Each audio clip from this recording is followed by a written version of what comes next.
Okay, now folks, in this video I will be showing you all Isipatana. Now, where is Isipatana? The Isipatana is the place where the Buddha first preached. It was in the country where the Buddha first preached. Now, historians say that Isipatana, Sarnath's ancient name is Isipatana. That is wrong. I have asked around Sarnath everywhere, in around half a dozen villages. No one has heard of the name Isipatana. And Isipatana is not an Indian word. But there is a word similar to that. That is Patal Ganga Chatti. And that is your Isipatana. And basically, the British, they found a stupa near Varanasi in Sarnath. And then they claimed it was the Dhamek stupa. Now, Dhamek is not an Indian word, folks. And it's strange how a historical fraternity took it for an Indian word. Dhamek is not an Indian word. So if that stupa was called Dhamek, then someone did something, some sort of fraudism over there. So folks, Dhamek is not an Indian word. No Indian would name a stupa by that name. The stupa's name is Gyanpur. Gyan means knowledge, where the Buddha gave knowledge. Anyway, the country is Isipatana. It is on the eastern banks of the Ganges, and there are around 13 stupas connected to it, which Yun Sang has shown me. So, folks, enjoy the video of Isipatana.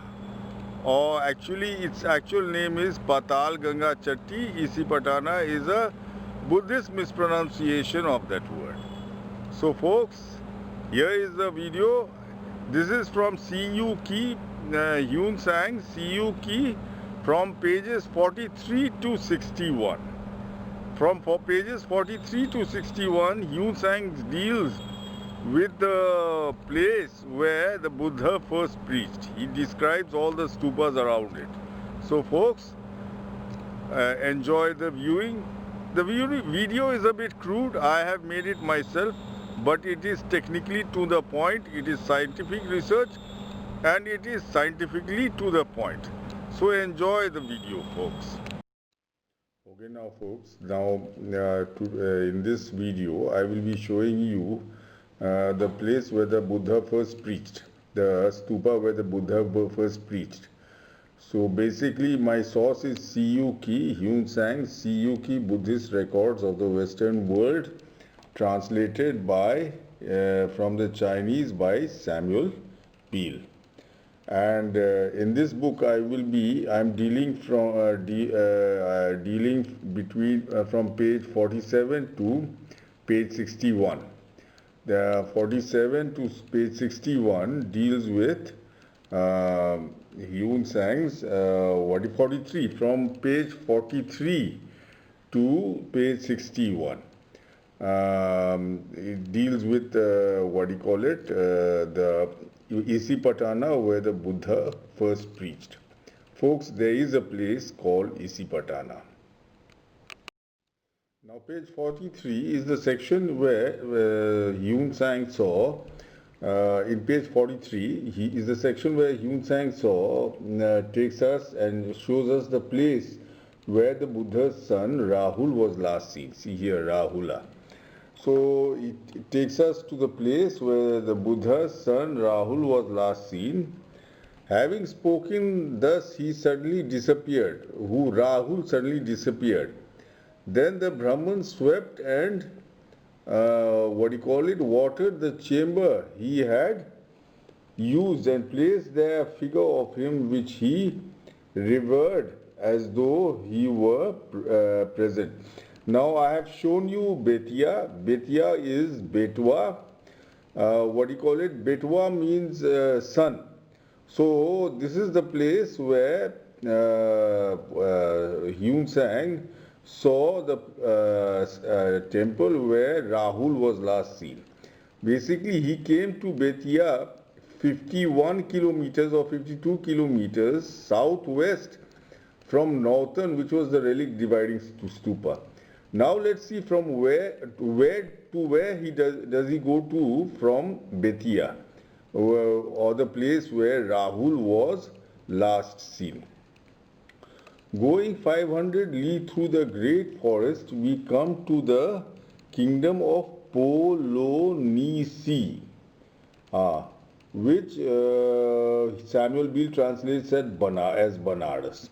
So, going 500 li through the great forest, we come to the kingdom of Polonisi. And folks, see, now this chapter is on Polonisi, which Samuel Beal translates as Banaras. Folks, Polonisi isn't Vanarasi. That is, you see, that is why the British, they chose Sarnath, because they found a stupa in Sarnath. They chose Varanasi or Banaras, and they decided that the Buddha first preached in Sarnath, which is wrong. Sarnath isn't Isipatana. Polonisi is Isipatana, and I will show you how. See, going 500 li through the great forest, we come to the kingdom of Polonisi. So 500 li, that is around 140 kilometers, folks. Going 500 leagues, 40 kilometers, we come to the kingdom of Polonisi. This is your Isipatana. Now let's see where Isipatana is. Now let's see, I have fixed my divider at 50 kilometers, exact 50 kilometers. Now let's see, here is your Betia.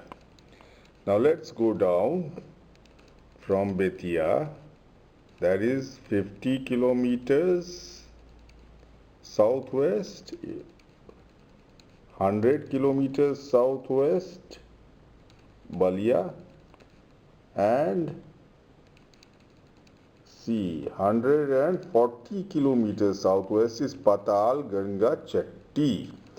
Patal Ganga Chatti. Let's see it again. See, 50 kilometers southwest, 100 kilometers, and 140 kilometers is Patal Ganga Chatti. This is your, what do you call it, Hyunsang's Polonisi and your Isipatana, folks. This is Hyunsang's Polonisi and your Isipatana. Now let's see the description in the, what do you call it, what description Hyunsang gives of this place. See, Polonisi, this country is about 4,000 li in circuit. The capital borders on its western side. On the western side of the capital is the Ganges River. The capital borders on its western side the Ganges River. Which place? Polonisi. Polonisi, that is Patal Ganga Chatti, which I just now showed you. Now let's see a close-up of Patal Ganga Chatti. It should be, the Ganges should be on its western side. Let's check up the satellite picture. This is a close-up of Patal Ganga Chatti. Hyunsang's Polonisi. Polonisi. Chatti is C. Polonisi. And the Buddhists talk of Isipatana. Chatti is Isi and Patana is Patal Ganga.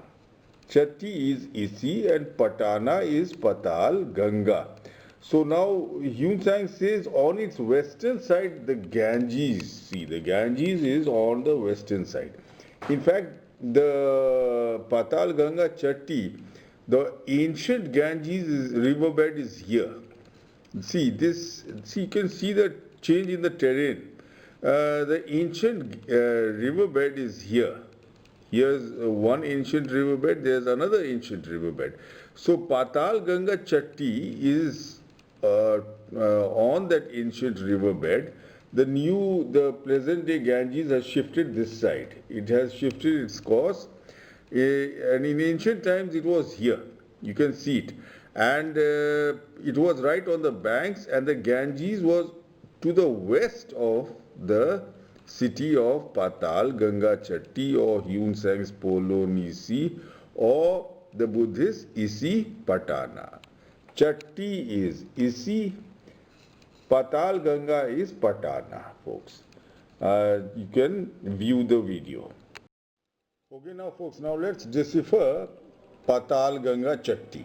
Let's decipher Patal Ganga Chatti with Isi Patana. Let's compare it with Isi Patana. Patal Ganga Chatti with Isi Patana. Now Isi Patana, put it upside down, wrong way round. Patana Isi. Isi Patana, put it wrong way out. First Patana and Isi. Patana sounds very similar to Patal Ganga. Isi sounds very similar to Chatti.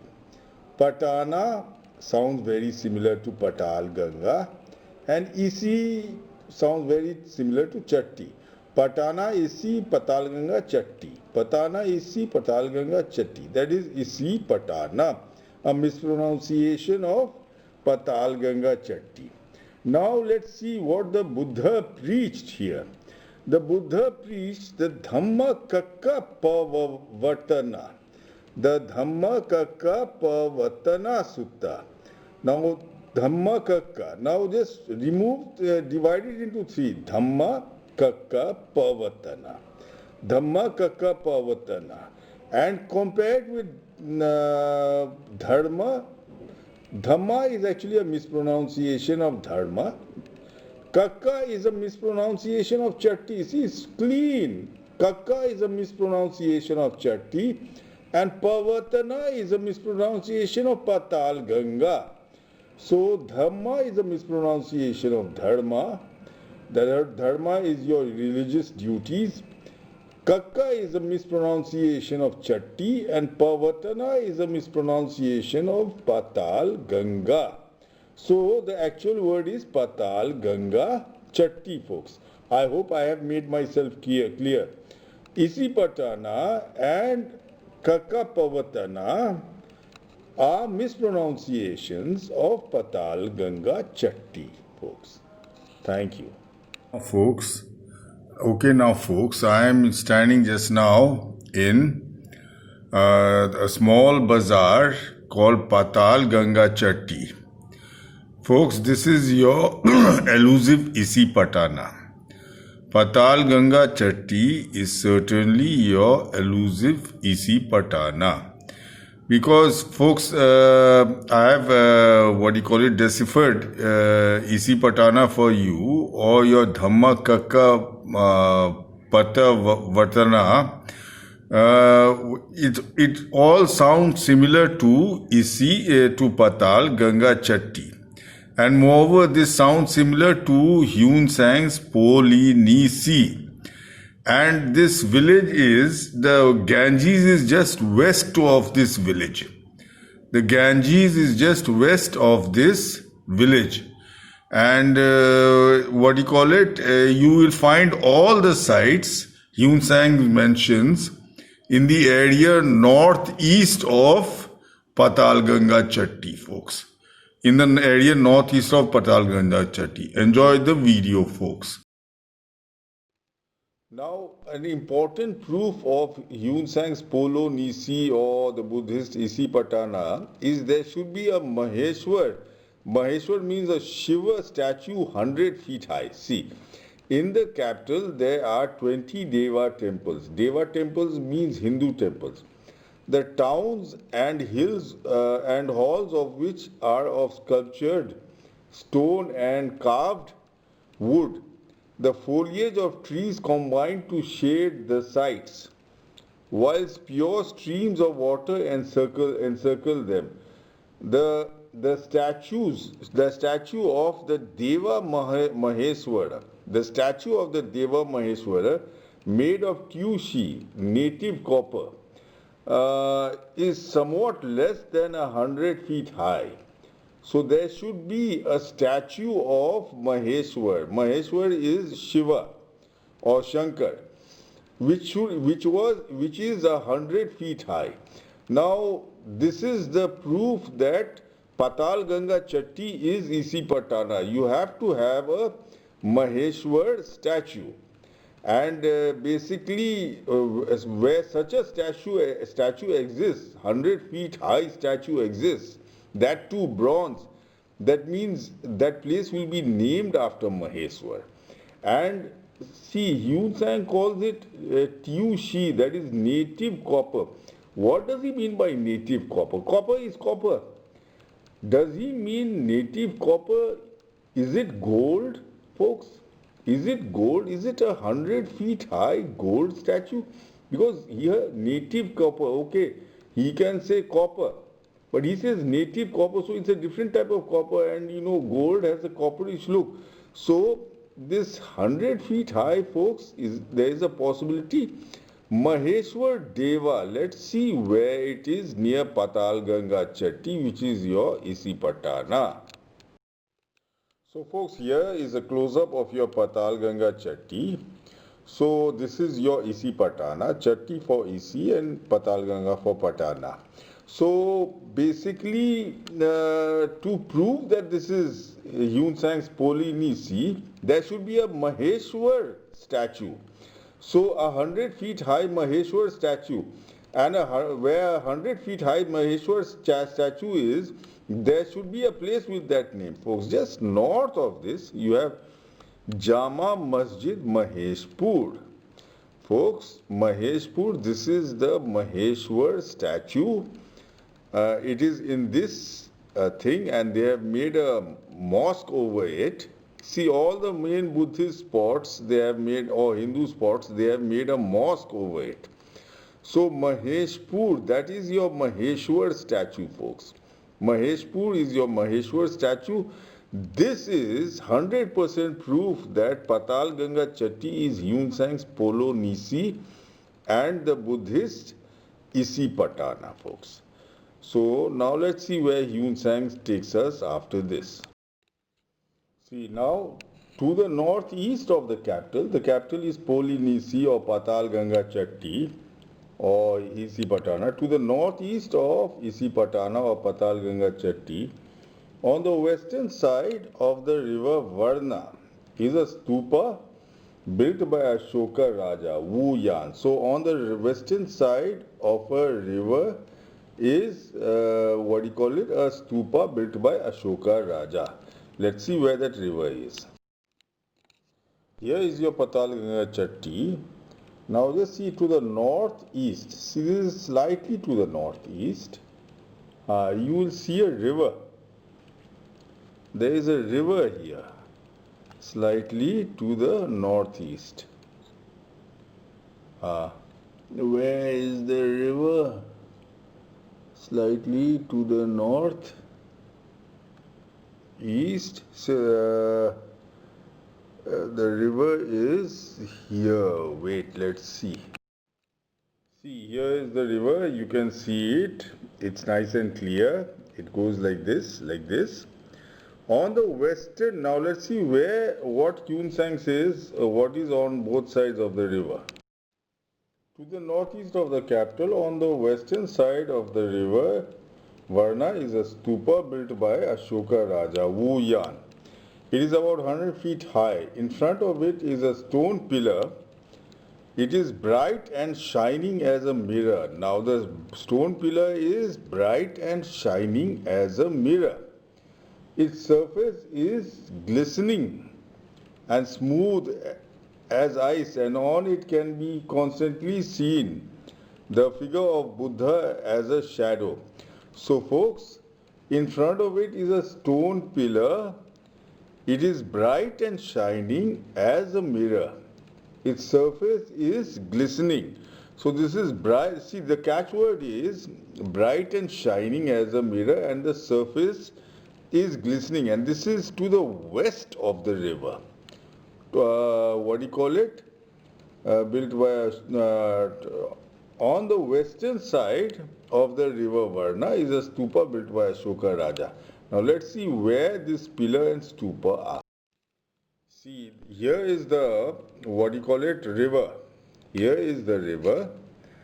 And on the western side, you have Chak Gulabi. Chak Gulabi.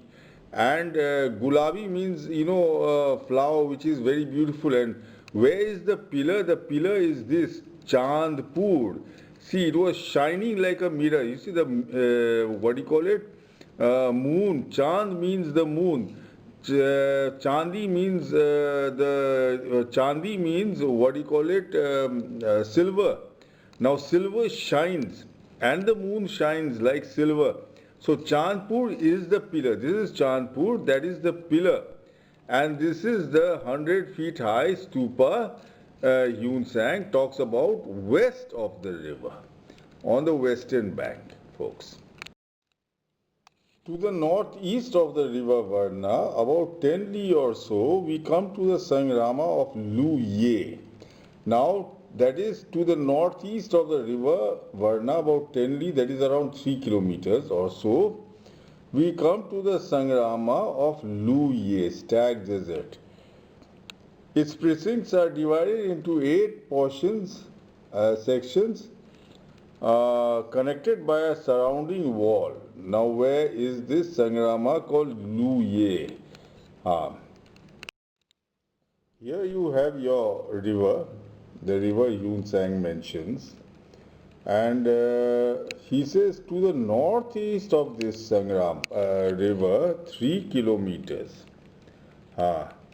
is Lu Ye, that is Lalpur Mafi. Lal means sun and Mafi means to forgive the sun. So basically this is the Sangrama where the Buddha as a deer king, gave his own life, was ready to give his own life, so that an unborn child, Lal means child, an unborn child of a female deer could be born. So folks, this is Lalpur Mafi. Mafi means forgiveness. Basically, it's a very unique story. See, now the name is here, folks. See, these are, simple villagers, illiterate villagers who are filling up the names. The village is here. Lalpur Mafi, the village is here. The name has popped. See, all the names have popped up away from the village. Gyanpur here, the village is here. Alapur is written here, but the village is here. So, folks, this is Lalpur Mafi, the village is here. This is Lalpur Mafi. Please remember that. See, it was here that Devdutt and Bodhisattva in years gone by were kings of deer and settled a certain matter. Formerly, in this place, in the midst of a great forest, there were 2 herds of deer, each 500 in number. At this time, the king of the country wandered about hunting through the plains and morasses. And Bodhisattva, king of deer, approached him and said, Maharaja, you set fire to the spaces enclosed as your hunting ground and shoot your arrows and kill all my followers. So up here, to make a long story short, the Buddha offers that you don't hunt because of your hunting we have to run around the whole day, run away the whole day. You don't have to hunt, we will give you a deer to eat every day so that the rest of the deer can relax and enjoy a proper life. So basically what happens is one day when it becomes a female deer, a doe's chance to die, she is pregnant and she goes to, Devdutt. He gets angry with her, you are trying to save your life. And so she goes to the Bodhisattva, that is the Buddha in his previous life. And he has compassion for her, and he genuinely feels that the unborn child should be able to live. So the Buddha, the Bodhisattva offers himself, the deer king offers himself to the hunter. The hunter is ashamed and he forgives the female deer and allows the unborn child to live. And he stops eating meat, folks. So that is Lalpur Maafi. Lalpur Maafi, Lal means son, Lal means child, Lal means child, and Maafi means to forgive. Maafi means to forgive.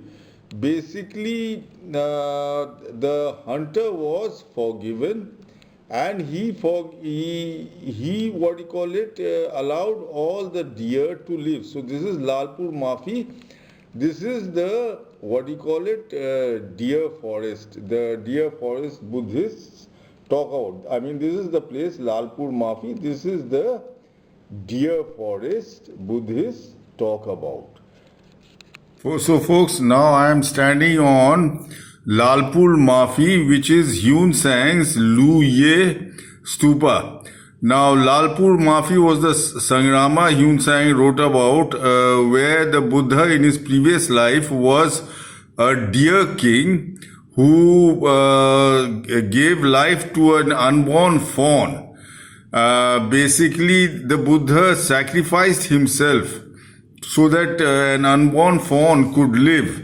So folks, this is the village Lu Ye, Yun Sang's Lu Ye, Lalpur Maafi, where the Buddha, and folks, check out the video.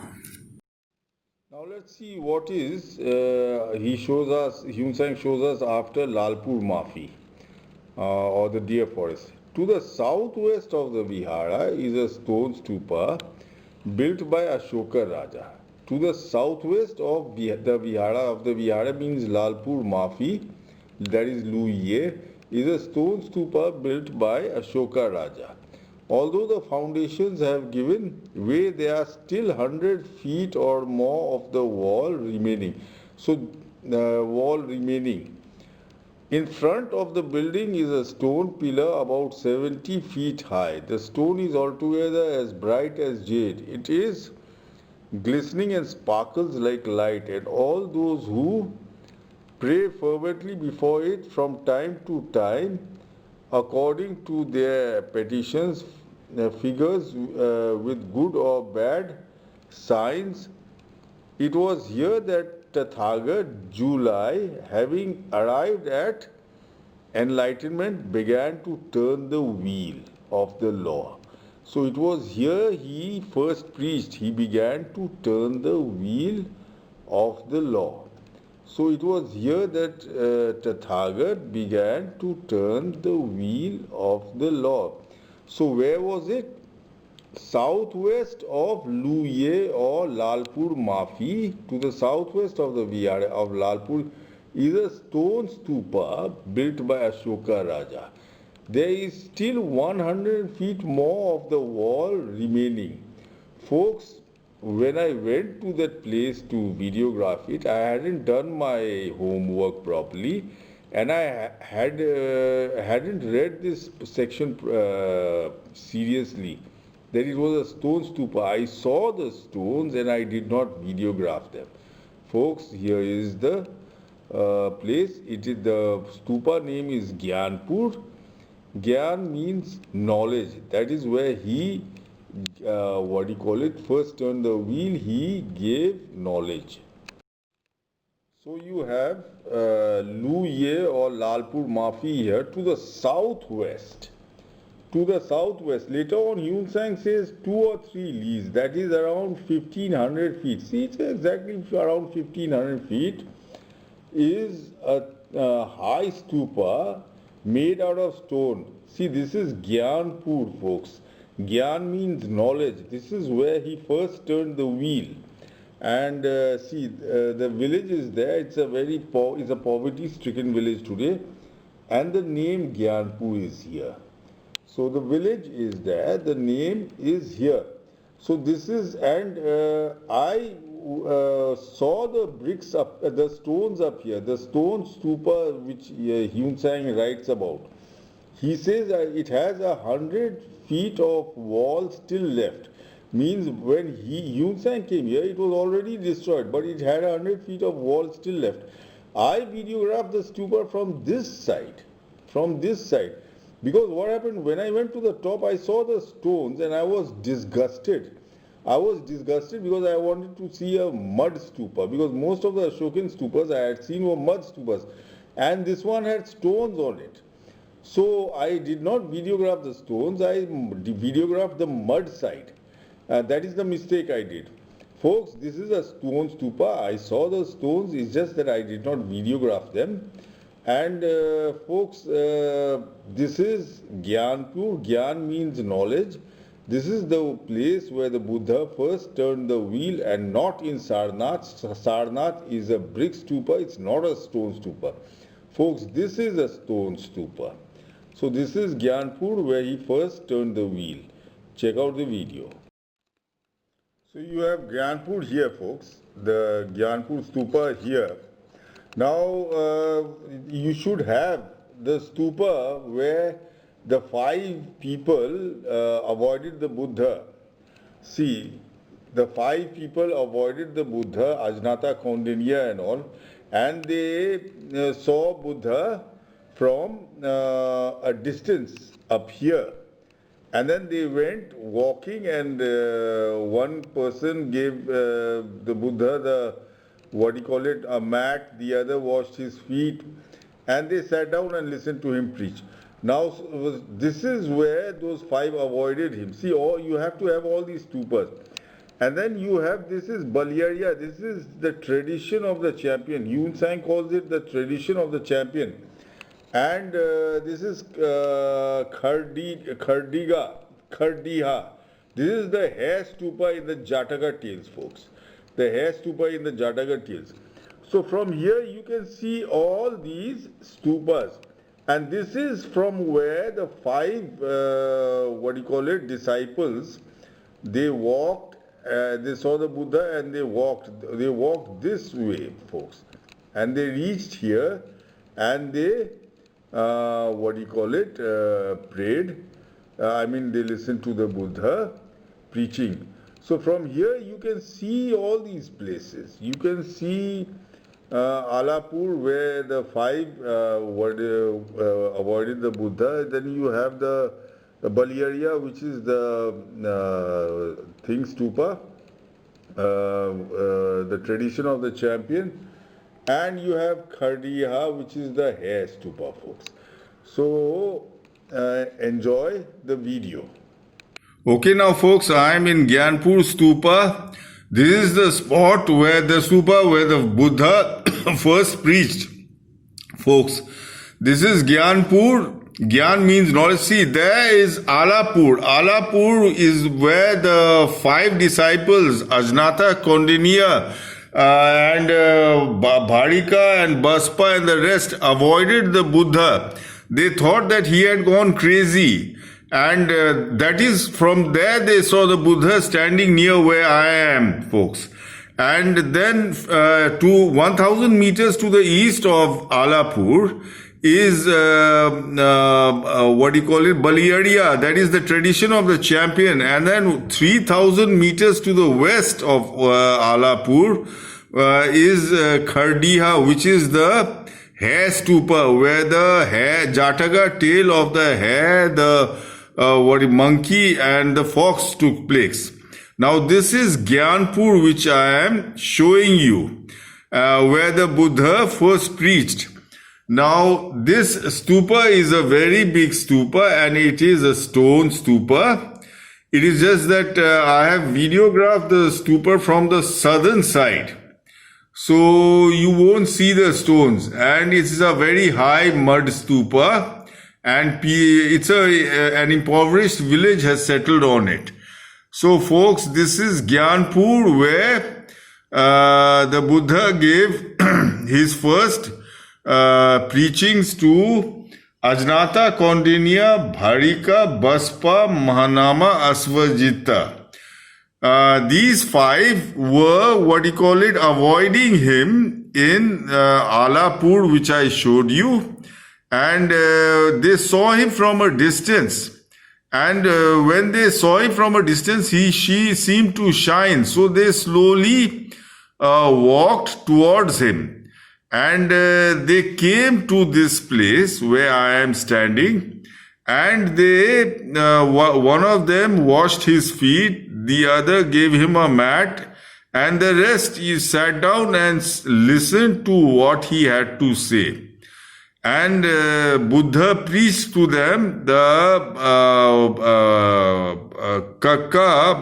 Dharma Kakka Pavatana Sutra. The Dharma Kakka Pavatana Sutra here, near where I am standing, he preached to them the Dhamma Kakka Pavatana Stupa, and they all later on became arhats. So folks, this is Gyanpur, where the Buddha first preached to Ajnata, Kaundinya, Bharika, Baspa, Mahanama, Asvajita, folks. So this is Gyanpur. Gyan means knowledge. Enjoy the video. Now let's see where he takes us from Gyanpur, where the Buddha first turned the wheel. By the side of this building, which building? Gyanpur. He calls stupas buildings. So by the side of this building, there is Gyanpur Stupa, the stone stupa, and not far from it is a stupa. In another page, he calls it a small stupa. Is a stupa. This is the spot where Ajnata, Kaundinya, and the rest, seeing Bodhisattva giving up his austerities, no longer kept his company, but coming to this place, gave themselves up to meditation. So this is the place. By the side of this building and not far from it is a stupa. This is the spot where Ajnata, Kaundinya, and the rest, seeing Bodhisattva giving up his austerities, no longer kept his company, but coming to this place, gave themselves up to meditation. So this is where Ajnata, the first five disciples, avoided the Buddha, and from where they spotted the Buddha, and they went and listened to him preaching. See, here you have Gyanpur Stupa, where he first turned the wheel, the stone stupa, Hyun Sang writes about. The stones are up here on this side of the stupa. This is Gyanpur Stupa. By the side of this stupa, Hyun Sang says there is a small stupa. See, this one is a small stupa where Ajnata, Kaundinya, and the five first disciples, they avoided the Buddha when they saw that he he had left, all the hardships of thing, and they avoided the Buddha and meditated here. So this is Alapur, the stupa and village is here. The name has popped up here, Alapur. Ala means alag. Alag means to stay aloof. Alag means to stay aloof. See, Alapur. Ala is a short form of alag. It means to stay aloof. So this is where Ajnata, Kaundinya and all stayed aloof from the Buddha. And they ignored the Buddha, as though he was a madman. See, and they saw the Buddha from a distance. See, you can see it. It's around 3,000 meters. 3,000, not meters, 3,000 feet. It's around 3,000 feet from Gyanpur. So these five were sitting here in Alapur, and they saw the Buddha in the distance. See, in the Buddhist scriptures they see the Buddha in the distance. And then they walk towards him, and one washes the Buddha's feet, the other gives him a mat, and the rest sit and listen to the Buddha first preaching, and they are mesmerized up here. So this is where they avoided the Buddha, but they saw the Buddha in the distance, and they went and sat and got knowledge from the Buddha. This is Gyan, means knowledge. So folks, check out the video. Okay, folks, this is Alapur Stupa. This is the place where Ajnata Kaundinya and his four friends avoided the Buddha. This is on an Ashokan Stupa, and that is Baliaria, the tradition of the champion, which I will be showing you, and that is Khardiha, where the hare Jataka tale took place. The hare, the monkey, and the fox. I will be showing you that. And that is Gyanpur. That is, I've just shown you, that is where the Buddha was, and Ajnata Kaundinya and the four, these first disciples, they saw the Buddha from here. See, they saw the Buddha from here in a distance, and then they went to him slowly. They went to him slowly, and one of them washed his feet, and and the other gave him a mat, and they listened to him preach the Dharmakaka Pavatana Sutra. Now this is Alapur. It is on an Ashokan Stupa, and this is where the five Pankavaga disciples, they avoided the Buddha. And this from here, they saw the Buddha in the distance, and see, it is a small stupa. Hyun Sang writes, he says that it is a small stupa, and it is next to the stone stupa. So the Gyanpur is the stone stupa. So folks, you can see it is a small stupa. It is a lovely stupa, and this village has settled on it. So imagine it, folks. The five Pankavaga Buddhas, the five Pankavaga, disciples, Ajnata Kaundinya, Bharika, Baspa, Mahanama, Asvajita, they avoided the Buddha here, folks. So this is a unique place. Enjoy the video, Buddha. Now let's see what is next to Alapur. By the side of this building, that is, this building is Alapur, where Ajnata Kaundinya and the five avoided the Buddha, and not far from it is a stupa. This is the spot where Ajnata Kaundinya, wait, I have seen. By the side of this is a stupa. By the side of what? That is where Ajnata Kaundinya and the five avoided the Buddha. Is a stupa where 500 Pratyeka Buddhas entered at the same time into Nirvana. So by the side of Alapur, which is the place where Ajnata Kaundinya avoided the Buddha, is a stupa where 500 Pratyek Buddhas entered at the same time into Nirvana. And moreover, there are three stupas where there are traces of the sitting and walking of the three former Buddhas. Okay, folks?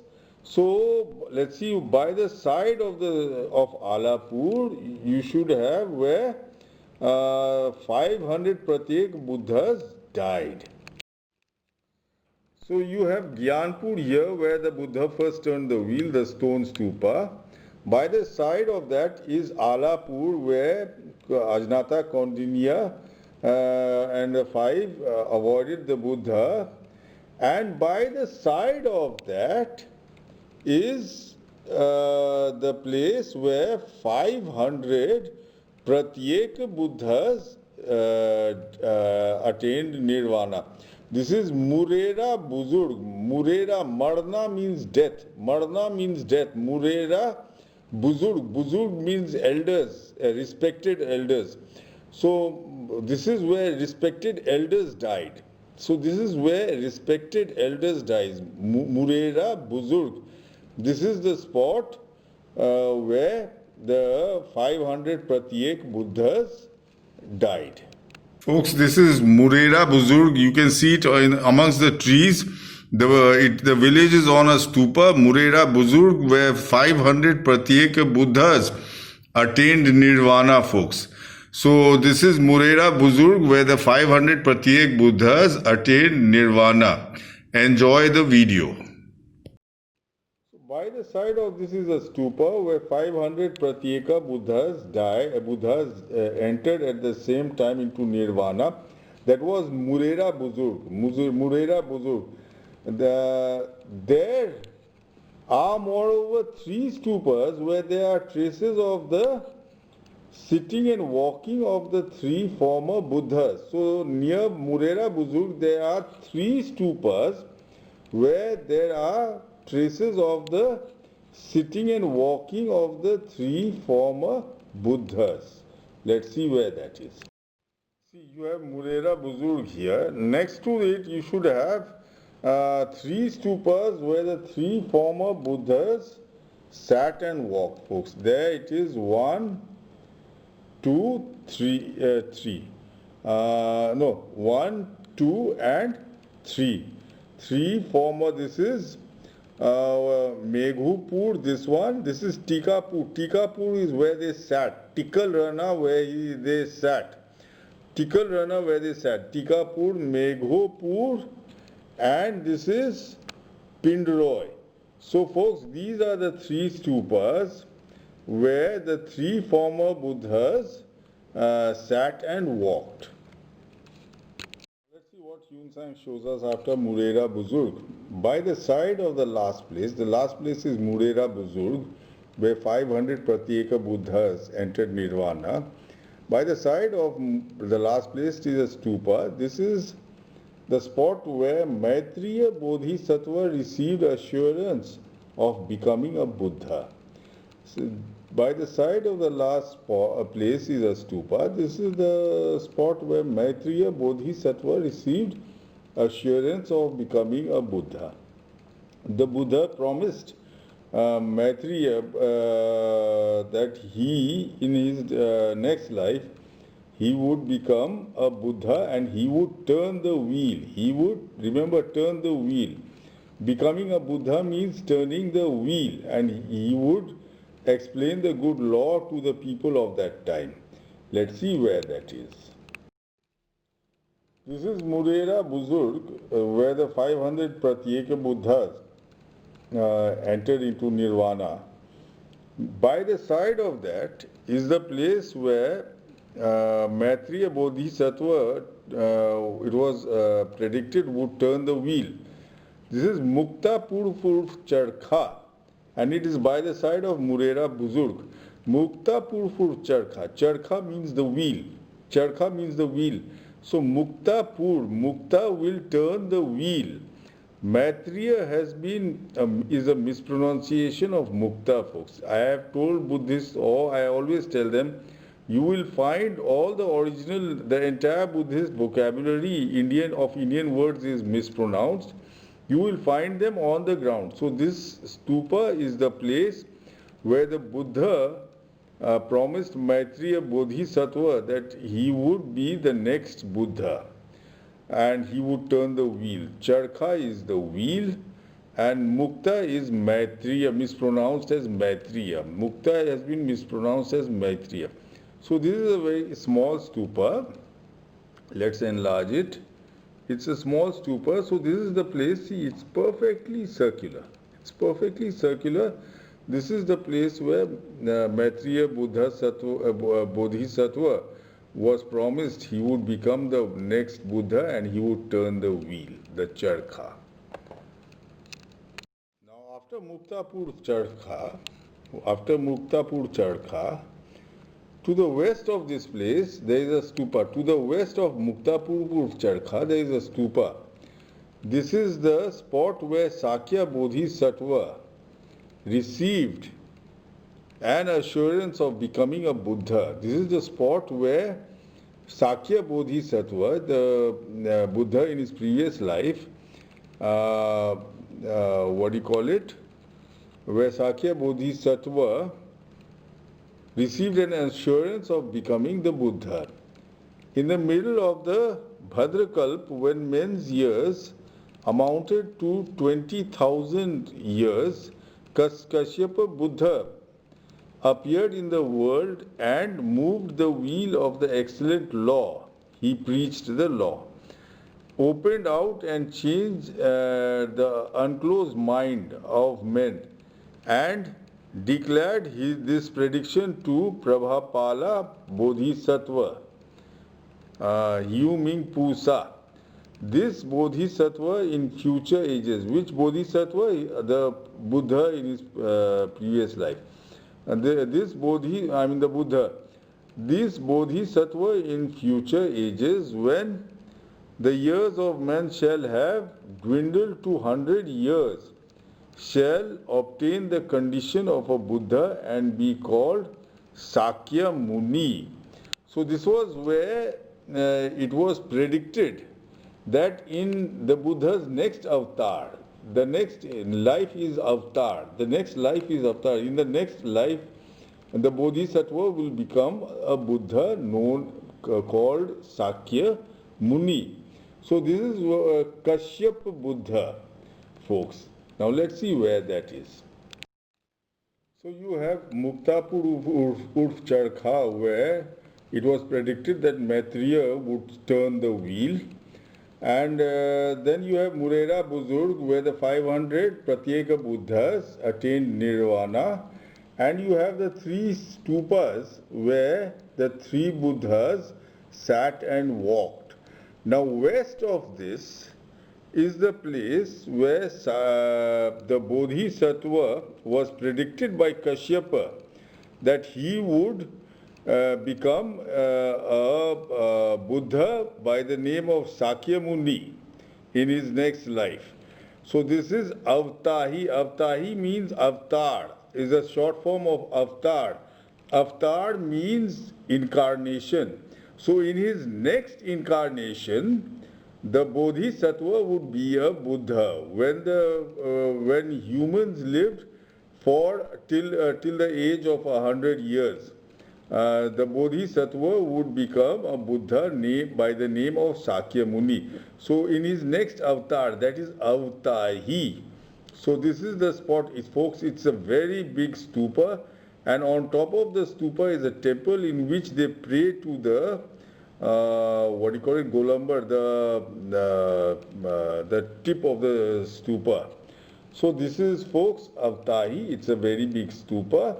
This is where Kashyapa Buddha, and the best part is, the villagers who have settled on this village are all of the Kashyapa Gotra. So this is where Kashyapa Buddha predicted that the Bodhisattva would become the Buddha in his next incarnation and be known as Sakya Muni. So basically Kashyapa predicted it, and this area is populated by Bhumiyar Brahmins of the Kashyapa Gotra, folks. So it tallies totally with Yun Sang's story. Check out the video.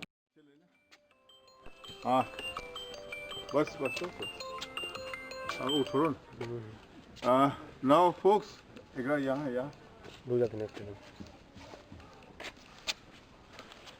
जरा सा हट जाइएगा, rickshaw cycle हटा दीजिए.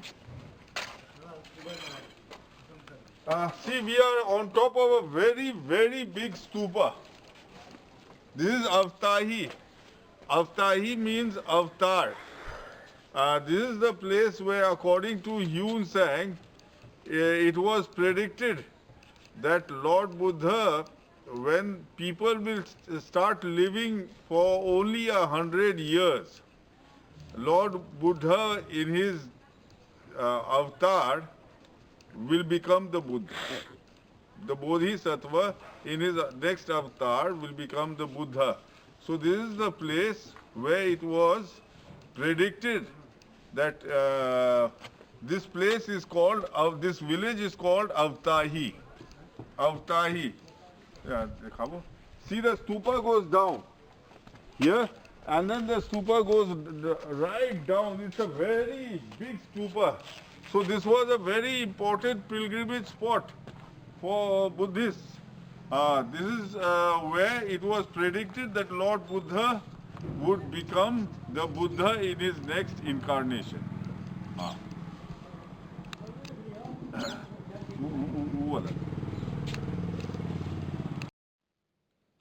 not far to the south of this spot. Not far to the south of this spot means Avtahi, the Incarnation Stupa. Not far to the south of this spot are traces where the four Buddhas of a bygone age walked for exercise. The length of the promenade is about 50 paces. Now the catchword up here is walk for exercise. Is about 50 paces, and the height of the stupa, stepping steps, around 7 feet. It is composed of blue stone piled together. Above it is a figure of Tathagat in the attitude of walking. It is of a singular dignity and beauty. From the flesh knot on the top of the head there flows wonderfully a braid of hair. So another, catchword is a braid of hair. A braid of hair, and there is a statue of him walking. So there is a statue of him walking, and the statue has wonderful braid of hair. So these are the two catchwords. Now let's see where this place is. It should be south of this stupa, means south of Avtahi. You have Avtahi there, where it was predicted that the Bodhisattva, where Kashyapa predicted the Bodhisattva in his next life would become a Buddha by the name of Sakya Muni, Avtahi. And to the south of this is the place where the four Buddhas sat and walked. There is a statue of the Buddha walking, that is Pandit Pura. This is Bhalam Pur Pandit Pura. Pad means feet. Pad means walking feet. Pad means walking feet. So this is walking feet, and Bhalam, hair means Bal. Hair means Bal. So Bhalam Pur Pandit Pura. If you remember, they describe the statue's hair is very beautiful. Let's see what Yun Sang writes about the hair. Above it is a figure of Tathagat in the attitude of walking. It is of our singular dignity and beauty. From the flesh knot of the top of the head there flows wonderfully a braid of hair. So that was Bhalampur. Bhalampur, and the figure of Tathagat in the attitude of walking is Pandit Pura. Pad means walking, folks. So you have Bhalampur, which is Bal, which is the wonderful braid of hair, and you have the Buddha walking, Padit Pura. So this is the place where there was a statue of the Buddha walking, and he had beautiful hair. To the west of the Sangrama, that is the Sangrama enclosure is Bhalampur Pandit Pura, is a clear lake of water about 200 paces in circuit. Here Tathagat occasionally bathed himself. And then to the west of this is a great tank about 180 paces round. Here Tathagat used to wash his begging dish. So there were two, tanks to the west of each other. You have Bhalampur Pandit Pura. See, this is the whole area. He says there are more than 100 Sangramas in this area. So this is Bhalampur Pandit Pura. To the west of this is a pond where the Buddha bathed. So, folks, this is Machati and Chak Bhikkhu. The Buddha was a Bhikkhu. The Buddha was a Bhikshu. So this is Chak Bhikshu. This is Machati where the Buddha bathed. Now let's see a close-up of this place for the ponds. There are two ponds. So here is a close-up of this Machati village. Now it is very clear. There are two ponds here, folks. Here is one pond.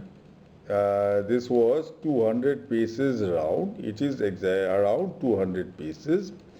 And to the west of this pond, was another pond around 180 paces round.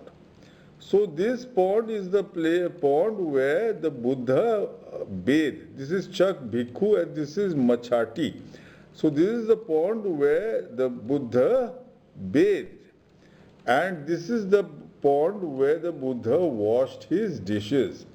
See, to the west of the bathing pond was where the Buddha washed his dishes. Let's read it again.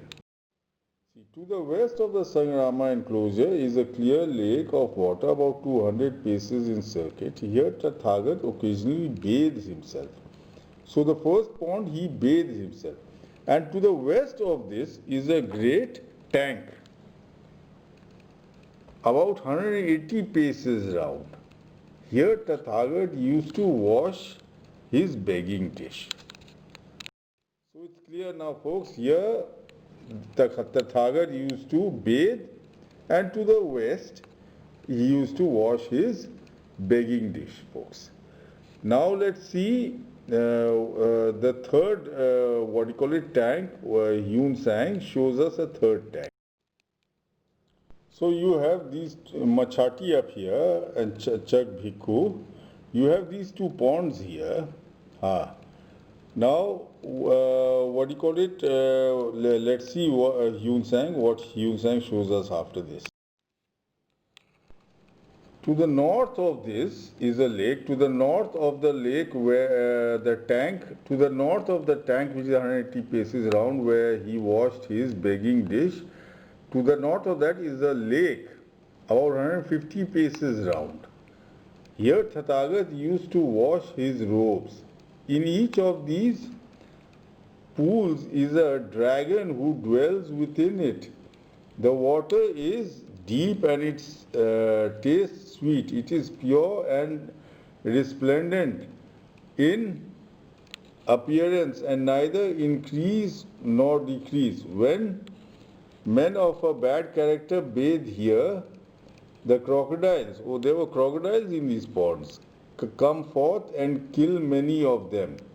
But in case of the reverential who wash here, they need fear nothing. So folks, there is a third pond to the north of the lake where he washed his dishes. Let's see where it is. This is Machati, where the two ponds are. Now to the north of that pond is another pond. See folks, it's up here. It's here. Is a lake where the Buddha washed his robes. Now this is in Panditpura. So let's see a close-up of this place, this pond. This pond will prove that these two ponds are accurate, where the Buddha bathed and washed his begging dish. So this pond will prove it because of a rock. Now let's see a close-up of this place. So folks, this is Panditpura. See here you can see the pond. This is the pond, and this will prove that the other two ponds south of this are the actual ponds because of a rock. So this is in Panditpura where the Buddha walked. Now this pond is where he washed his robes. Now what is the proof? See, Yun Sang says that next to it he saw a rock with designs of a cloth on it. That is, the Buddha would wash his robes on that rock. That rock is embedded here in this temple, folks. Now, first check up the video of this, pond. It is exactly 200 paces in size. I am in Panditpura, and you see this pool. This pool. This is the northern pool which Yun Sang writes about. This is the northern pool. There are two more pools to the east and west. See, there is one pool here. Yeah. There is one pool here and this pool, and there will be another pool there.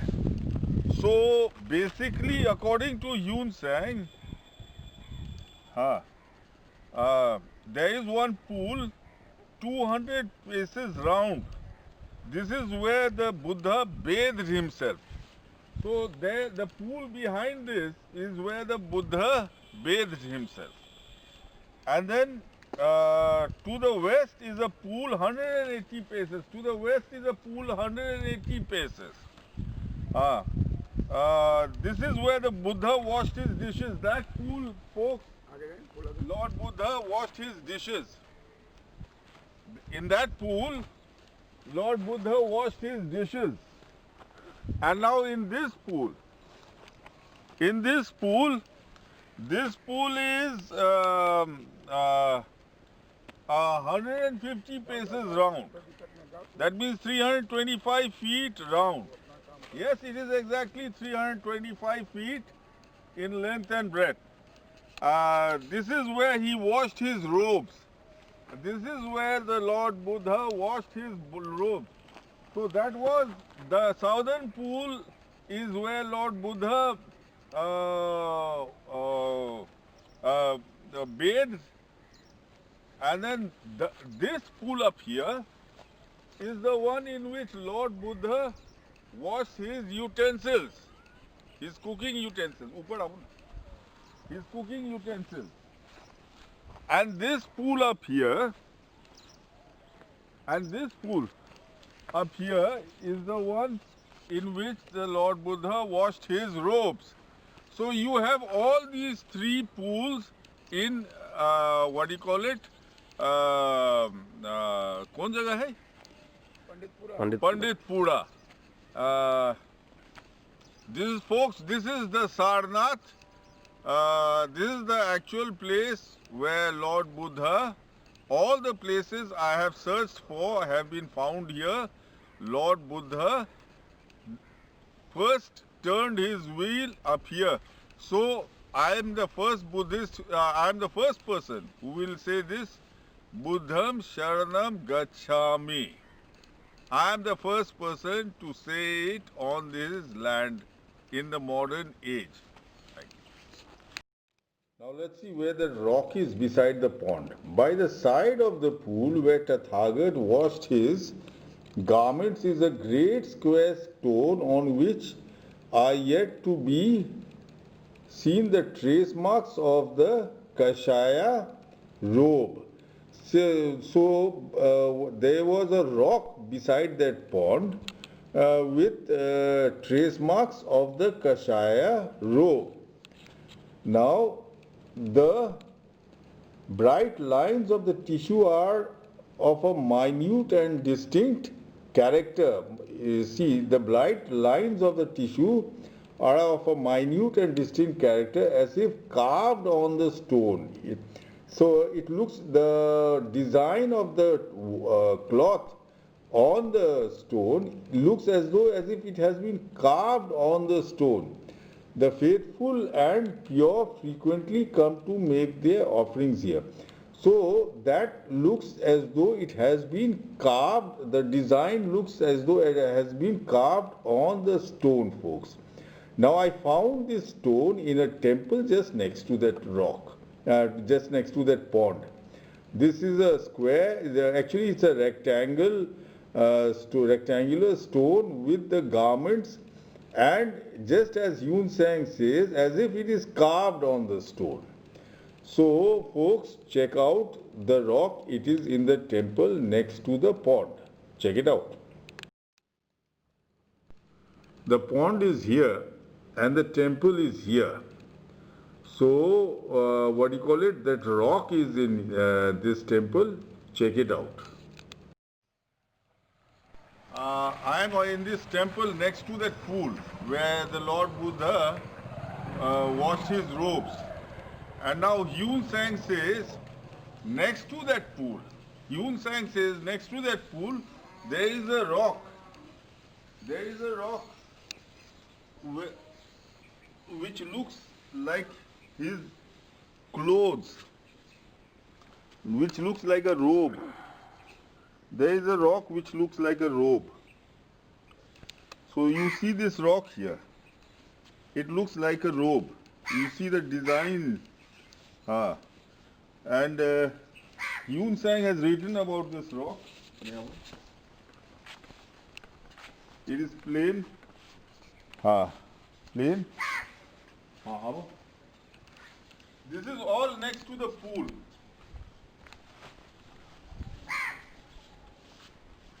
This is all next to the pool.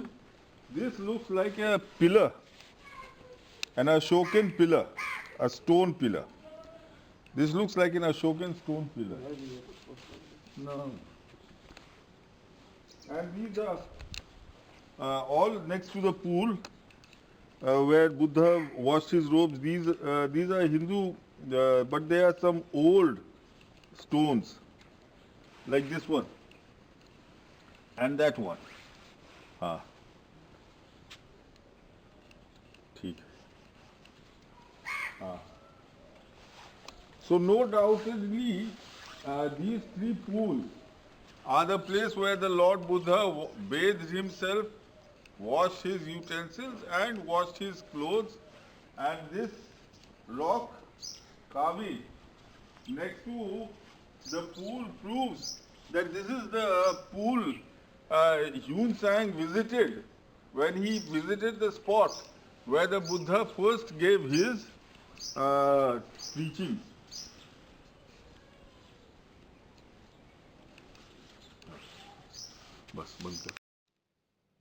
Now, by the side of the lake, this is the lake where the rock was found. By the side of the lake and not far off, it was a bit far, but not too far, but a bit far, is a stupa. This is where Bodhisattva during his preparatory life was born as a king of elephants, provided with 6 tusks, Chadanta. And a hunter desirous to obtain the tusks put on a robe in color that like that of a religious ascetic, and taking his bow awaited the arrival of his prey. The elephant king, from respect to the Kashaya robe, immediately broke off his tusks and gave them to the hunter. Now this is the famous elephant story who broke off his tusk in respect to the ascetic's robes. He broke off his tusk and gave it to the hunter. Folks, let's see where it is. See, here you have Bhelampur. This is where the Shiv Shakti Dham, where the temple where I saw the rock next to the pond. Now, by the side of it and not far, and not near also, is the place where the 6-teethed elephant, the 6-tusked elephant, gave away his tusks to a hunter because of the color of his robe. Now, folks, this is Danetha. Dant, Danetha. Ha means to give away. Ha means to give away. So Danetha. Dant is teeth. Dant is teeth. Danetha means to give away teeth. So this is the place where the 6-tusked elephant gave away broke his teeth and gave his tusk and gave it to the hunter, folks. Now let's see what we see after that. See, now by the side of this spot, by the side of Danetha, where the elephant gave away his tusk, and not far from it. Now again up here also it is not far and not too near, but not far also, is a stupa. It was here Bodhisattva in his preparatory career grieved to see that there was little politeness, reverence amongst men, took the form of a bird, joining himself to the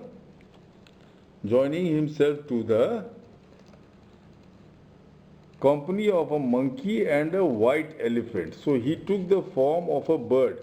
Now I don't understand the story he narrates up here, folks, in this page, but the fact that he took the form of a bird, I will show you the place. See, by the side of Danetha, not near and not too far, not near and not too far, is the place where the Buddha in his previous life took the form of a bird. Now this is Chilbil Patti. Chilbil, see, Chilbil is a lovely name for a small bird. Chilbil is a lovely name for a small bird. Nowadays you call it Chulbul. So Chilbil is the name of a small bird. So this is, and it is by the side of Dhanetha. Dant means teeth. So where the elephant gave away his teeth is Chilbil Patti. The Chilbil is a bird. So this is where the Buddha was a bird. This is next to Pindroy, the three stupas and Meghupur, etc. and Murera Buzurg. So this is Chilbil Patti. Now let's see where Hyun Sang takes us after this. Let's see from where Chilbil Patti, where he takes us now. See, now Hyun Sang has started repeating his stories. From Chilbil Patti, he takes us not far from this place, not far from Chilbil Patti is a great forest. In a great forest is a stupa. It was here that Devdatta and Bodhisattva in years gone by were kings of deer and settled a certain matter. So he takes us back to what Hyun Sang calls Lu Ye, the deer forest. That is Lalpur Mafi, which I showed you right in the beginning. So that is Lalpur Mafi. He takes us there. See, that time he just told us short form that this is the deer forest. But now he gives a whole explanation of the story till here, folks. Till here. So hence its name, the deer plain. So that was Lalpur Mafi Khardiha. So basically the deer forest, that is where this story took place, where the Buddha, told the hunter, don't chase us deers, don't disturb us, we will give you one deer to eat daily. So the hunter used to get one deer. One day it was the chance of a female deer to get killed and eaten by the hunter. But she was pregnant, so she goes and tells this to the Buddha, the Bodhisattva in his previous life, and to the deer king. And so the deer king decides to sacrifice himself. He goes and tells the hunter, and the hunter is surprised at this sacrifice. He is ashamed and he stops eating the deer. So folks, this is the deer plain. So this is the deer plain, that is Kharagpur, folks. So he is actually repeating the story. So here is Chilbil Patti, where the Buddha was a bird. Hyun Sang goes back to the deer plain where the Buddha was the king of the deer, and where he gave life to a unborn fawn. So basically this is he tells this story in this section very minutely. So folks, this is Lalpur Mafi. The Buddha Hyun Sang has brought us back here. See, and the village is Lalpur Mafi here. The village is there, folks. The village is there. Now, let's see what where he takes us after Lalpur Mafi.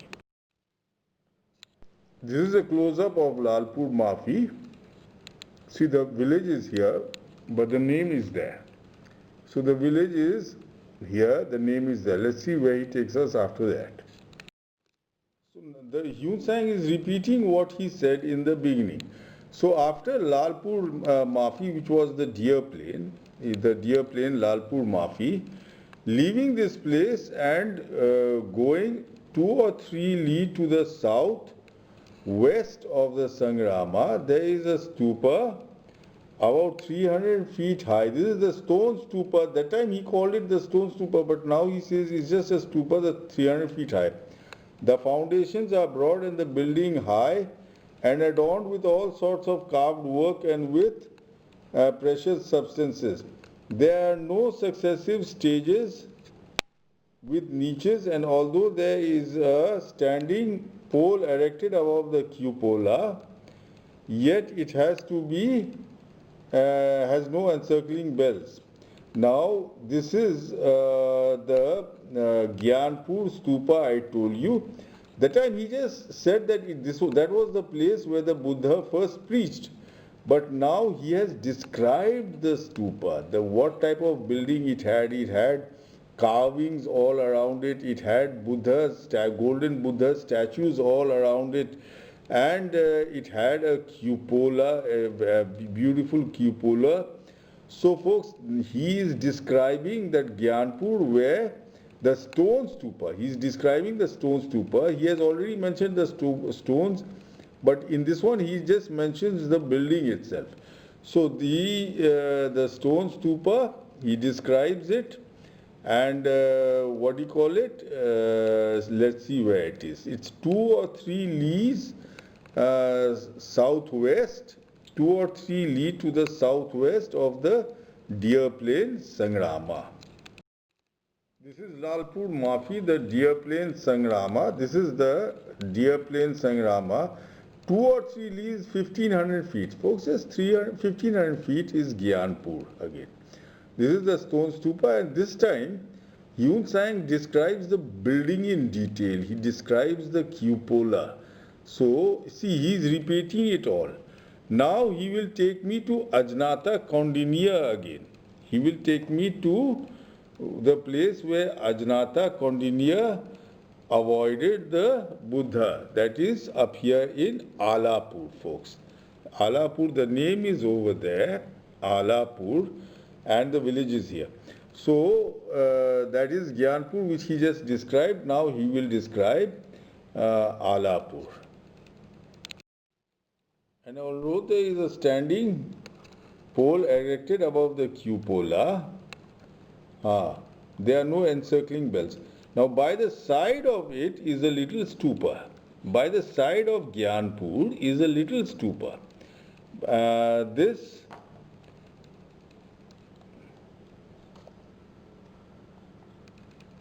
is the spot where Ajnata Kaundinya and the other men. It is the little stupa, that little stupa is the spot where Ajnata Kaundinya and the other men, 5 in number, declined to rise to salute Buddha. When the Sarvas left the city to sojourn in the mountains and to hide in the valleys, forgetful of self and mindful of religion, then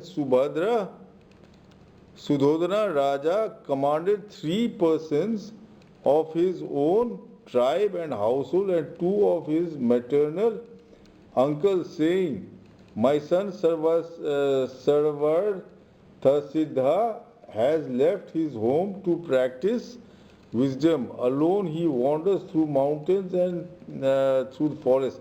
So this is where Ajnata Kaundinya and the other men, 5 in number, declined to rise to salute the Buddha. Folks, that was Alapur. So you have Gyanpur up here, and by the side of it, he says there is a small stupa. You can see it is a very small stupa compared to Gyanpur. It's a very small stupa. See, next to it is Khardiha, and next to it is Baliaria. It's a very small stupa compared to them. So, what do you call it? This is where Ajnata Kaundinya and all refused to salute the Buddha. But later on they saw him from a distance up here, and then they went and washed his feet and gave him a mat and listened to him preach. That was his first preaching, his first preaching, folks. Now where does Yun Sang take us after this? He takes us to Baliaria, that is the tradition of the champion.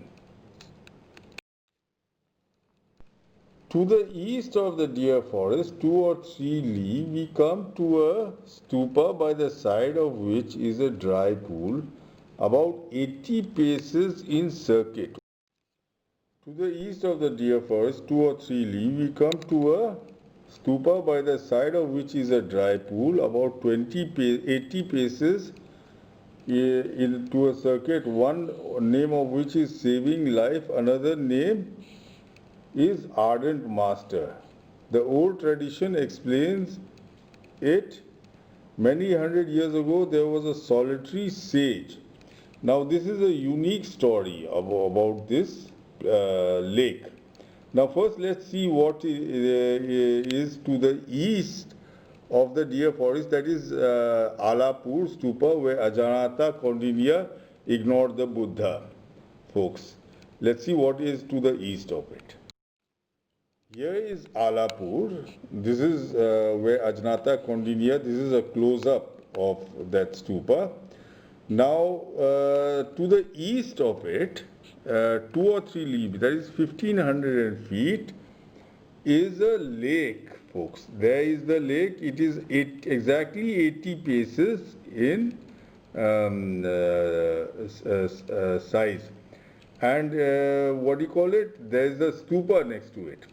Now this lake, this is called Baliyariya. Baliyariya means the champion. Baliyariya means the champion. Hyun Sang tells us a story that there was a sage who wanted to walk in the skies. He wanted powers, so he had to do some meditation without any disturbance. And he gets hold of a very strict person, and he bribes him, he gives him a lot of money and takes him into as his staff. And he gives him a sword and tells him to stand in guard while the sage meditates. While the sage was meditating, a lot of different things comes into that guard's mind. And that guard does not move. He does not make any noise or does not move. So in the end, what the guard sees is his wife is killing his son. She says, if you don't shout, I will kill your son. So when she starts killing the son, he shouts, and lightning and there's thunderstorms and there's lightning. And the sage, to save the guard, grabs him and throws him into this pond, so that he is saved from fire. So this is that person was called the champion.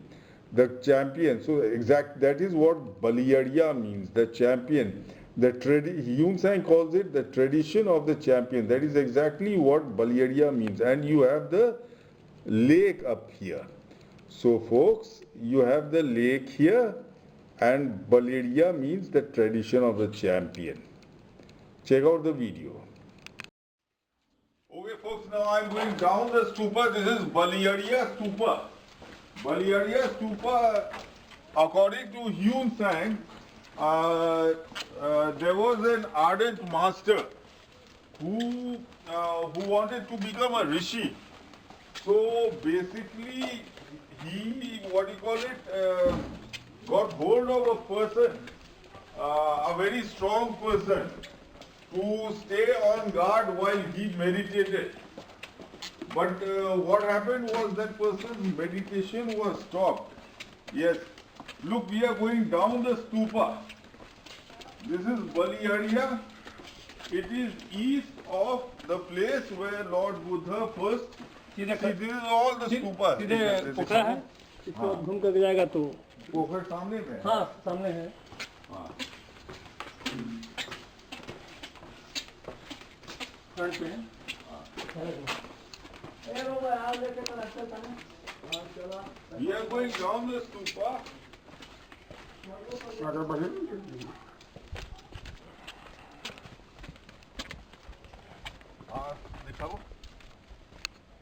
See, this is a stupa, and this village is on top of the stupa. ये पोखर कैसे जा सकते हैं? पोखर घूम के आएंगे तब जाएंगे ना। ये तो दरवाजा है चाचा का। हाँ हाँ, यहाँ पोखर। And see, this It seems this pond is 1300 years old because Yun Sang saw it. Now, according to Yun Sang, a sage had made his hut next to it, and he wanted to become a rishi. So what he did was, he got hold of a person to stay on guard, telling him not to make a noise, because if he made a noise, his meditation would be broken. Anyway, that person, he saw a lot of things in his dream, but when he saw his wife trying to chop his son's head, he screamed. That's when that sage's meditation was broken, and then he couldn't become a rishi. So folks, this is the stupa. Wahan dekhavo. These are the villagers who have settled on Baliaria, and folks, this is the area which Yun Sang called the deer forest. Off kar do. This is a close-up of the village, and this is a close-up of the lake. I found the cupola of this is the stupa. The village has settled on the stupa, Baliaria stupa. I found the cupola up here, folks. I found the cupola. Check up the video. Okay, folks, I am in Yun Sang's pond in Baliaria. See, this is the pond.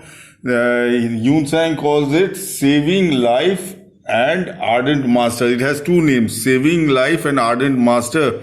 And it is here, you can see Baliaria village close by. So this is Yun Sang's pond. And look what I have found, folks. Look what I have found. This up here is an ancient stone with engravings, folks. This is the Hernika of the stupa. This is the Hernika of Baliaria stupa. It is a unique find. The villagers don't understand what it is. It's an ancient thing. And the villagers don't understand what it is. Folks, this is the Hernika of Baliaria stupa thrown away, lying next to the pond, folks. So, enjoy the video of the pond. Now, where does Yun Sang take us from the Champions Lake? To the west of this lake, there is a stupa of the three animals. In this place, when Bodhisattva was practicing his preparatory life, he burnt his own body. At the beginning of the Kalpa in this forest wild, there lived a fox, a hare, and a monkey. There lived a fox, a hare, and a monkey. Three creatures of different kinds, but mutually affectionate. At this time, Sakra, king of Devas, wishing to examine into the case of those practicing the life of a bodhisattva, descended spiritually in shape as an old man. See, the bodhisattva was the Buddha in his previous life was a bodhisattva that was the hare. So he addressed the three animals thus: my children, 2 or 3, are you at ease and without fear? They said, we lie upon the rich heritage, herbage, wander through the bosky brakes, and though of different kinds, we are agreed together and are at rest and joyful. The old man said, hearing that you may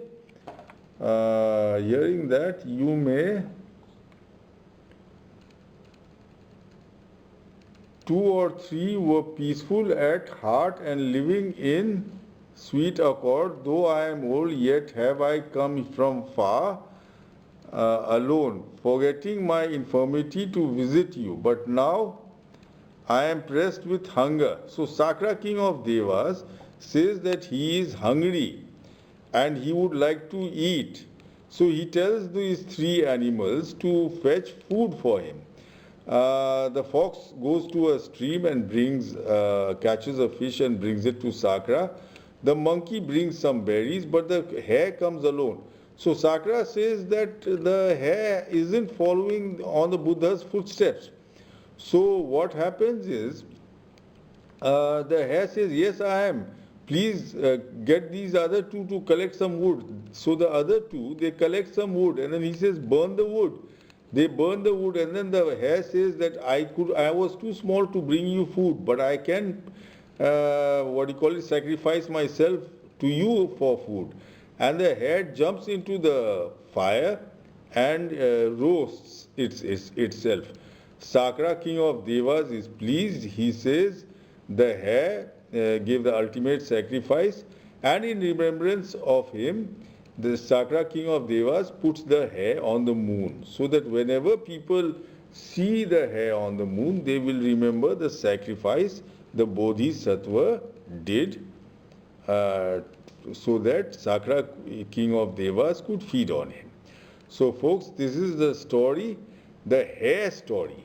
Now let's see where the hare story took place. It was west of Baliaria. See, now let's see what's into here's Baliaria, the tradition of the champion. Now let's see what's to the west. Here you have Alapur, where Ajnata, Kaundinya and the four others, avoided the Buddha. See, to the west of this is this huge stupa, a huge village on a huge stupa. It is Khardiha. The name is there, folks.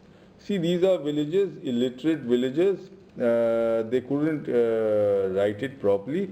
The name is there, Khardiha. The village is here. It is exactly west of Baliaria. West of Baliaria, Khardiha. Khardiha means the stupa of the hare. The stupa of the hare. So this is the stupa of the hare. This is where Sakra, king of Devas, sent the three animals to the river. The river is close by. It is here. And Sakra, king of Devas, and the fox brought him a fish. The monkey brought him berries, and the hare sacrificed himself. The Bodhisattva, who was a hare that time, sacrificed himself on the fire to be eaten. And Sakra, king of Devas, put the hare on the moon so that people would remember this episode, folks. Now, this is the last stupa. See, here you have Gyanpur, here you have Alapur, here you have here you have Gyanpur, where the Buddha first preached. You have Alapur, where Ajnata, Kaundinya and the four others avoided the Buddha, and then you have Baliaria, the tradition of the champion, and west of that you have Khardiha, which is the hare stupa, folks. And basically then you have Muktapur for Charkha, where it was predicted, the Buddha predicted that Maitreya would become the next Buddha, and he would turn the wheel, he would turn the Charkha. So folks, it's all up here. Now, how about checking Sarnath? Does Sarnath have all this, which I have shown you all? Does Sarnath have all this? Let's see where Sarnath is. Now, before that, let's see where Hyun Sang. Check out this video. Okay, folks. Now this is Khardiha, the rabbit stupa. The rabbit stupa of Sarnath, where Hyun Sang came. See, this is the stupa. Khardiha. The story is Sakra Deva came down to check whether everyone was going according to Lord Buddha's law. So there were three animals, a fox, a rabbit, and See, we have reached the top of the stupa. We have reached the top of the stupa. See, the stupa goes higher. All these houses have been built. Now the stupa goes down from here. So, no, Now the story goes this way. He asked the rabbit, the fox, and the what do you call it, monkey, that he is hungry, he would like some food. What happens is the fox catches a fish from a lake nearby, from a river nearby, and brings it. The monkey brings some berries, but the rabbit comes empty-handed. So Sakra says ki the rabbit is the only one who is not following Buddha's law. So what happened is the rabbit says ki I am also following Buddha's law. He asked the rest of the animals to gather some wood. They gather wood and then they make a fire. The rabbit says, see, he brought a fish, the monkey brought some grapes. I am too small to bring anything. And then, but I can give myself for your food. So the rabbit jumps into the fire and gets roasted so that Sakra can eat him. So this is Khardiha. This stupa was made on top of the bones of that rabbit. So folks, these are the villages. यहाँ हिरन भी दिखता है कभी-कभी. खेत में हरिन दिखता है. कभी-कभी. The villagers say that you get deer, the deer forest, which is supposed to be in Sarnath. This is the deer forest, folks. The land, the agricultural land around this village is the deer forest. And You know Hindi. और एक minute बाद में समझा देंगे. They are inquisitive why I am videographing their, what do you call it, area. Anyway, I will explain it to them. So this is the stupa, this is Khardiha. Yun Sang came here 1300 years ago. East of this is the place where I just now videographed, Lord Buddha first preached. East of that is the vigil of the champion, according to Yun Sang. And north west of that, where he thinks is the place where the deer story took place. Okay, thank you folks.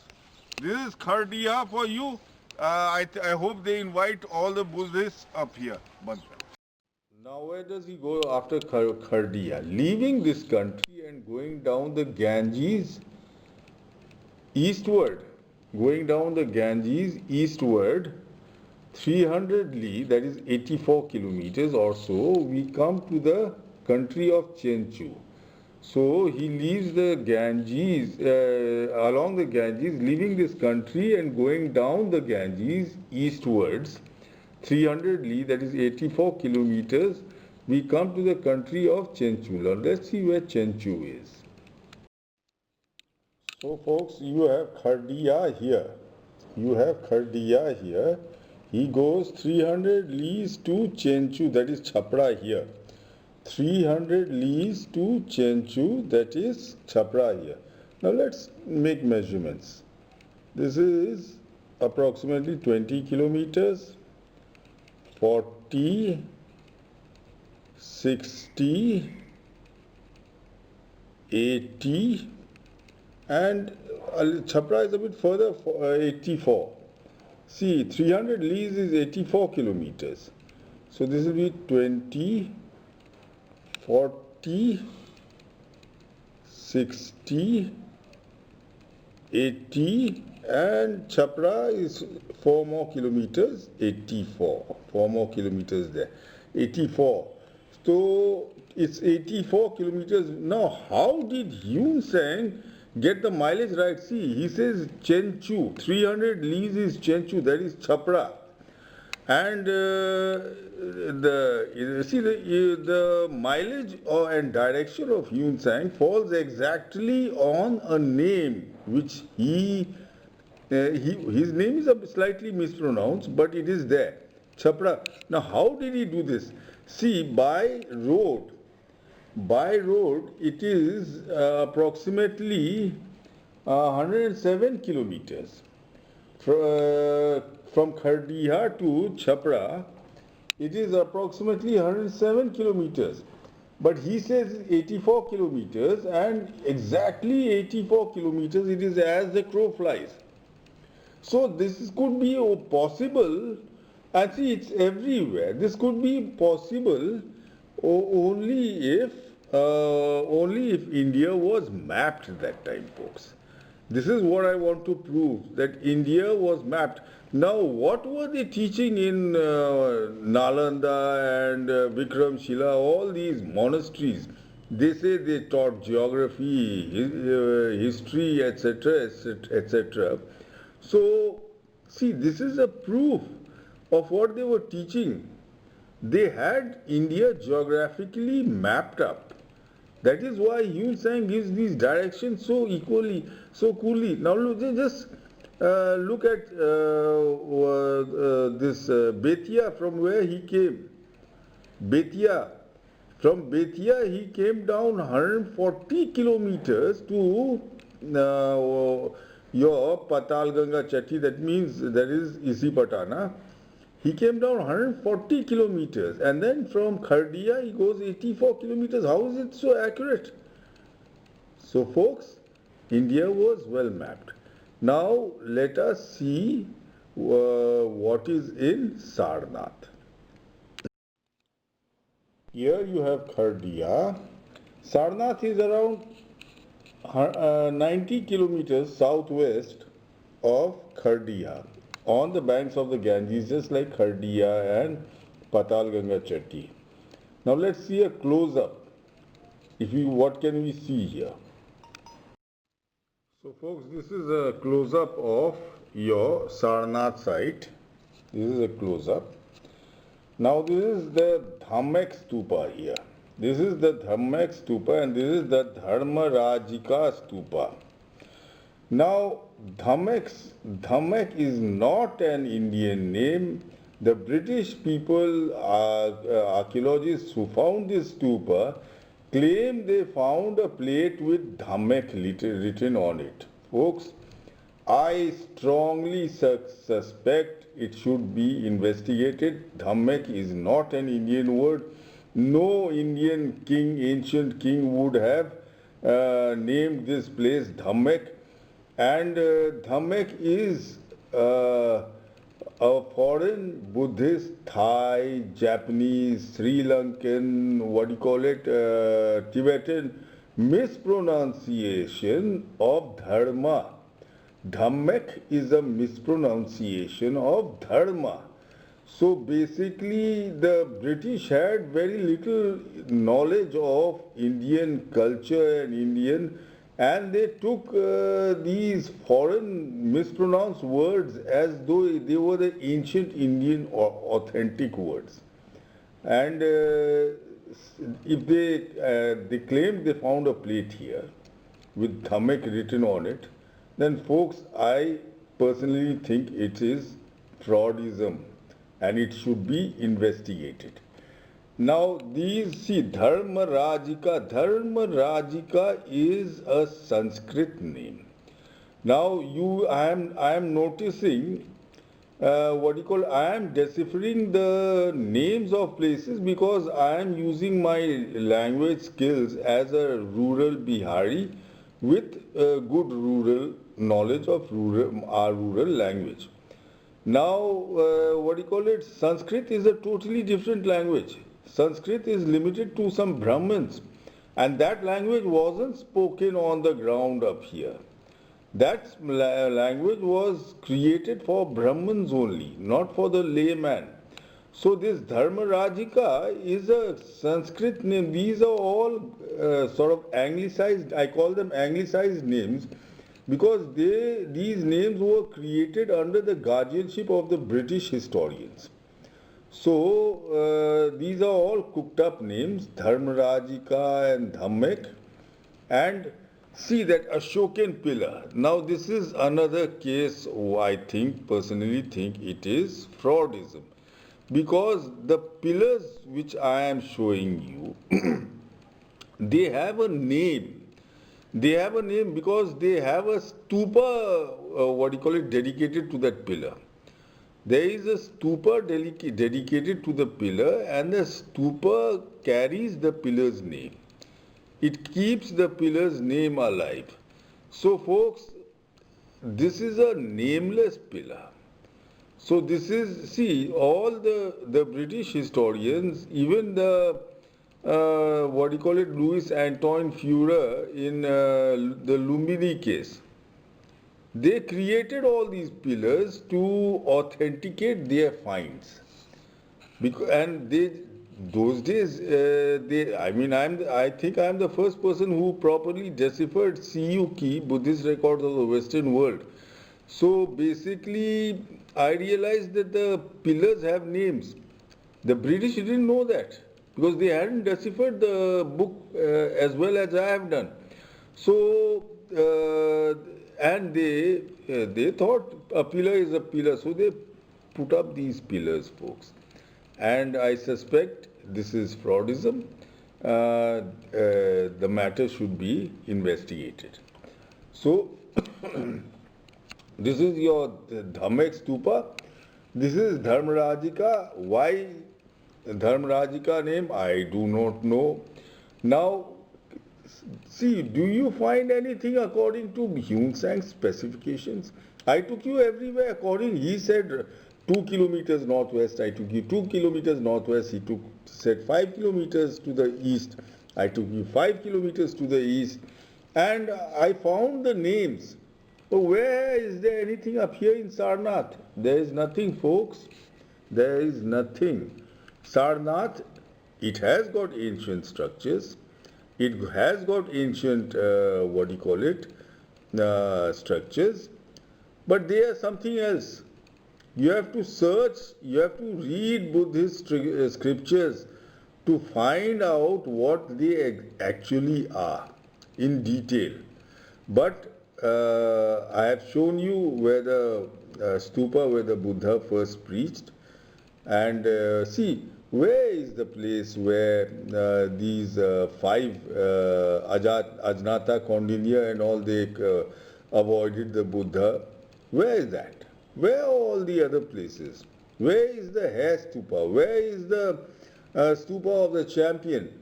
See, where is the stupa where the Buddha was, it was said that the Buddha in his reincarnation would become the Buddha. The Bodhisattva in his reincarnation would be the Buddha by the name of Sakyamuni. Where is that stupa? There's nothing around here, folks. Nothing around here. So choose for yourselves.